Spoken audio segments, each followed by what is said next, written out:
Hello, it's the Great Canadian Bagel here, coming to you with another update to the Canadian federal election prediction series. So, as we can see here, there's been a few seat changes. The Conservatives lost a seat in Quebec, and the Bloc gained a seat in Quebec. It is hard to say how long that gain will be. We don't have a ton of polls right now. Last 2 weeks we've had two polls that I felt comfortable including in the model for various reasons I would have explained in the last video. There's an abacus and a Angus Reid and a ledger poll. So we don't have a lot of data points, so any trend that's popping up because of this is hard to extrapolate from. Though it is likely. So it's hard to say. It could go back to, the seat could flip back to Conservative. It could stay as Bloc. Don't really strictly know at this point. So let's move on to trends here. So most of the country is stable. We've kind of hit the point where there's not much movement in any real direction. Like over the last 3 weeks, the Conservatives lost 0.3 points in Quebec. The Liberals have been fluctuating, and the Bloc have gained 0.5 points. It is what it is. If we look at Atlantic Canada over the last 3 weeks, it's about the same across the board. The Green's doing a bit worse. Again, not strong trend. The Conservatives doing a little bit worse. What, about 0.15 in the prairies? Liberals are constant. NDP constant.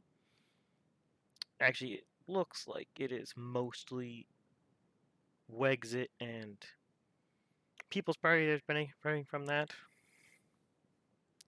People's Party has gained a bit of ground, as with the Bloc. And Other has gained some ground. Again, not much changing. And I don't think we will see much changing going forward up until rights are dropped. All three main parties, Bloc, NDP, and NDP, Conservatives, and Liberals, are all fully campaigning right now. The Bloc could be as well, but I don't get much specific Quebec news. So and that would mostly just be campaigning in Quebec. So I don't know if that wouldn't filter to me very easily if I'm not looking for it, and I'm not, because which parties are campaigning doesn't really matter. Insofar as since some parties are campaigning actively, it's very likely election rights will be dropped soon. So if we look here, the trend lines are very constant here. Not much movement. If we look at more specific, maybe the Liberals are losing ground. We have 6 points now, so we do have a sample here, and it is a correlation of 0.4. So there seems to be a reduction of Liberal support over time. It's kind of hard to say. It does look like a nice trend, but I'm not very comfortable with that R squared. It's quite low. And there's so much variance in these polling. It's hard to say. And you also are talking about a very small change of 0.02 percentage points of support per week, so not a lot. The Conservatives, it's a small grow, but again, 0.25. I would really call that a flat line. And if you do look at this too, if you ignore this one outlier in week 1, that does look really flat, these last 5 points. So I think this one outlier is causing this.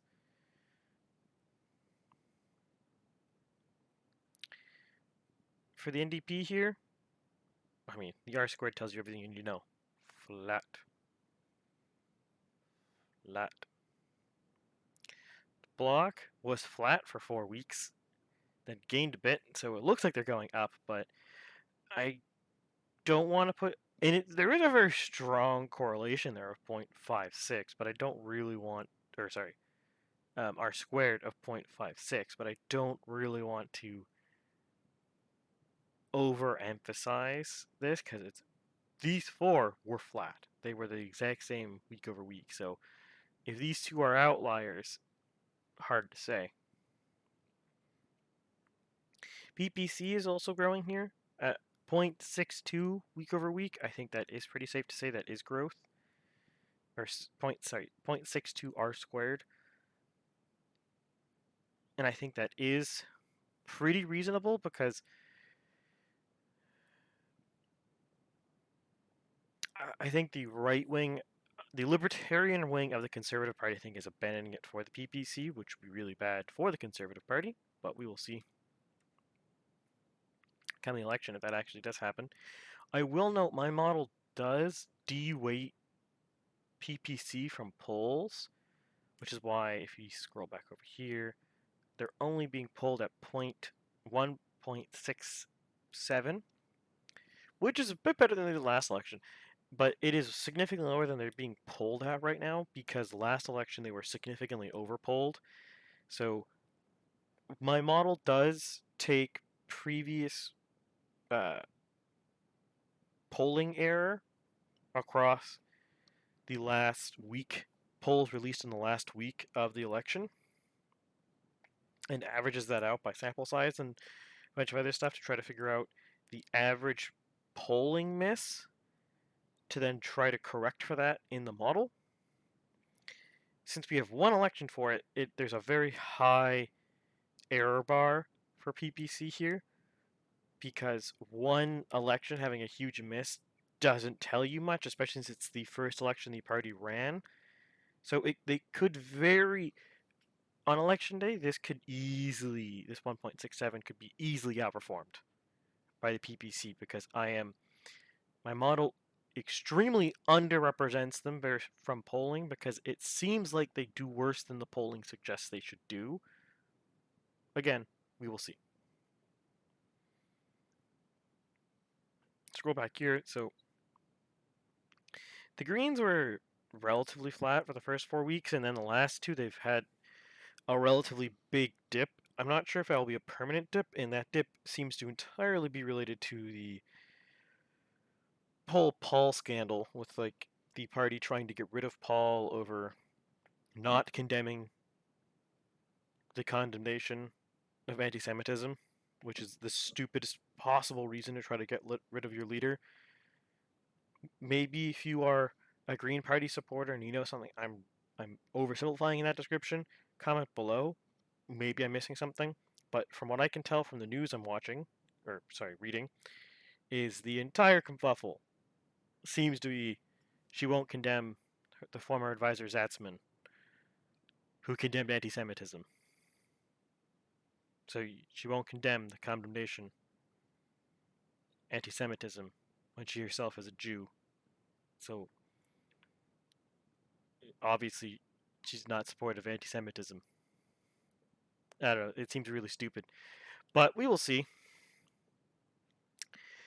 At the rate it's going, I think the party is going to completely gut itself if that trend continues. Because they're also doing quite poorly in polling. Like, just raw polling is doing quite bad for them. We open up some raw polls. I say raw because they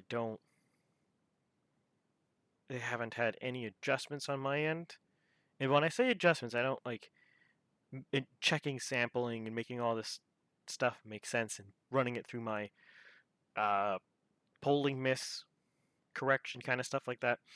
So before I do any of my polling processing, they are doing worse in polling. If we go here to 338 Canada, because this is a great resource, the last two polls from Angus Reid and Ledger had them at 3 and 4, and ledger to ledger over 2 weeks, I saw a 1-point decrease in the Green support, which is significant. That is 20% of their base evaporating. And if we look at the last Angus Reid poll, they had 4 too, so there was also a 1-point week over week disintegration. I noticed now that there's this innovative poll here, but this is not included in the model here. You might be like, oh, this is being published on Sunday, but for once, I pre-recorded this video because I'm busy on Sunday. That'll be included next week, probably. But in the meantime, if we scroll back over to this guy, no, that's the wrong page, this guy.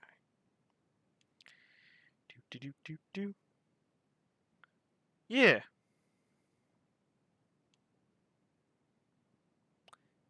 Things are pretty stable for now.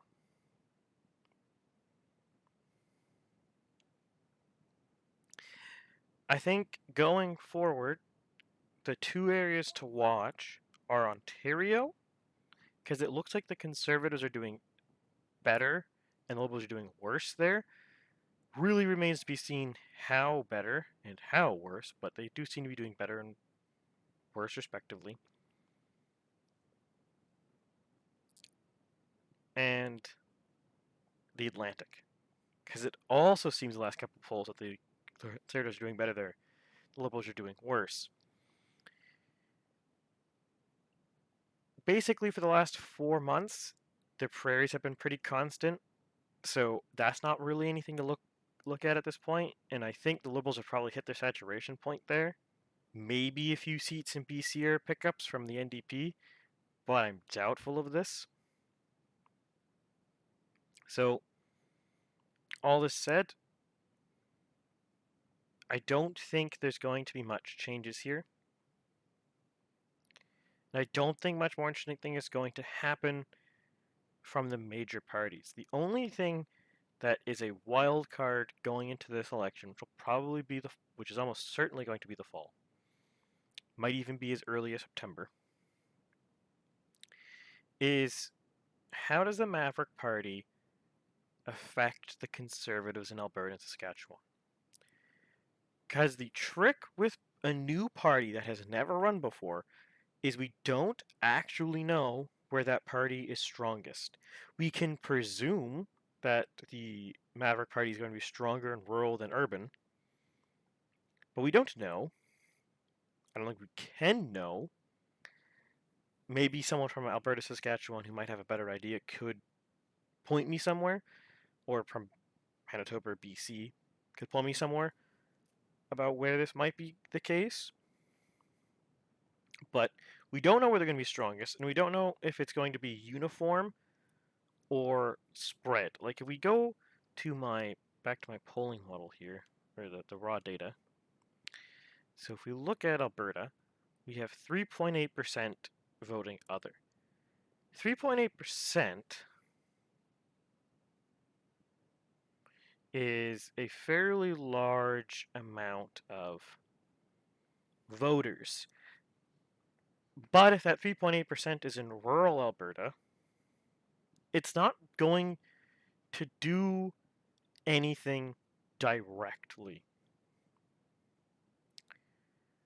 If it's in urban Alberta, Calgary, Edmonton, that could cause Conservative seats to flip, NDP or Liberal. But I don't think it's urban. My gut feeling is it's rural. So since it's rural, it's probably not going to do anything on its face. What it does do, though, is it does pressure the Conservative Party, because if that sentiment keeps growing and they start losing seats in rural Alberta, because they're getting flipped to either Liberal or NDP because of vote splitting, or they even flip Wegs or Maverick, that is them losing their safe core that they need every election. And that would be a disaster for the Conservatives. So if nothing else, it's the same wrinkle with the PPC. The PPC doesn't have enough vote share concentrated other than Boyce in Quebec that they could actually win a riding, barring individual candidates being really good. We'll see. So it's very, very, very unlikely that we will see PPC or Maverick gain a seat this election. But as both of these parties gain strength, it's going to pressure the mainstream conservatives. What I see possibly happening, especially if, as we go back to this other page here, bear with me.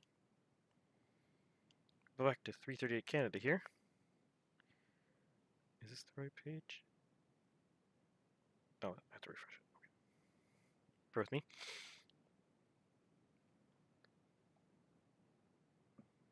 Especially as we go back to this. So we can see here that the People's Party in the last 4 polls have 3, 4, 4, 3. If they're actually getting closer to that margin, and that keeps going up, so if it doubled from last election and it doubles in the next election to about even double digits, I think you'll quickly get to the point where the Conservative Party and the People's Party will have to re-merge. I think we will get a situation like the Canadian Alliance versus the former Progressive Conservative Party merging to form the current Conservative Party. I suspect we will see this again soon. 2 or 3 election cycles at most if the People's Party keeps growing. Because in the end of the day, the People's Party and the Conservatives both want the same thing. The Conservatives are just more lukewarm about it than the People's Party. So splitting vote like that and having those seats go to left-wing parties is bad. Now, there's going to be a lot of compromise on this because the People's Party wasn't formed for no reason. But I think that is going to be something that's going to have to happen. And if it doesn't, it will just keep getting worse for the Conservatives. We will see how this affects this next election, but that said, I hope you enjoyed the video. And if you have any comments or questions, feel free to comment below. If you liked, please like, share, subscribe. Otherwise, hope you all have a good day.